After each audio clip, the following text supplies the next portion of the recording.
Naitwa Mwajuma Makuka, mwenyekiti wa serikali ya mtaa Msangani. Mtaa wangu kuna mambo mengi sana ya kijamii tumeyafanya kwa kushirikiana na wajumbe wangu wa serikali ya mtaa, mabalozi wangu wa nyumba 10, wananchi wangu wa mtaa Msangani. Tukianza na upande wa elimu, tumeweza kukarabati madarasa 2 kupitia pesa za halmashauri.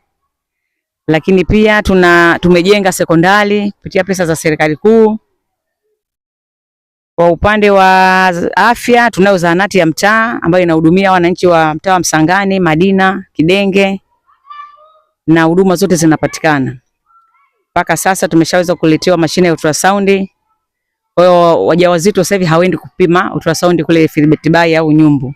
Wanapima pale pale kwenye zahanati yetu ya mtaa.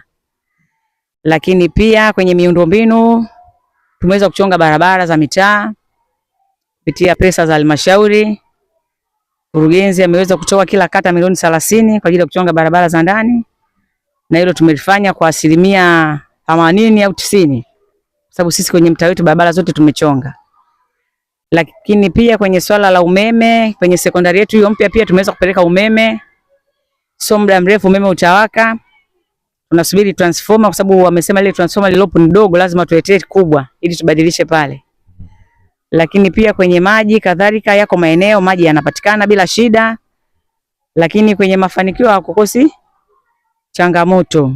Tuna changamoto ya maji kwenye eneo la Kiembeni na Mwanyundo. Haya maeneo hayana maji kabisa. Jitihada zinaendelea kuhakikisha yale maeneo pia yapate maji. Kati nilivyovitaja, mimi natamani serikali inisaidie kwenye swala la maji Kiembeni na Mwanyundo. Wale watu wa kule wanapata shida sana ya maji. Kwa serikali ikiweza kutupelekea maji Kiembeni na Mwanyundo, tutakuwa tumepunguza changamoto nyingi sana kwa wananchi wangu. Kama nikiwa mwenyekiti wa serikali ya mtaa, kunapotokea tatizo lazima na mimi nishiriki. Kwenye sherehe nipo, kwenye magonjwa tupo, kwenye maafa tupo.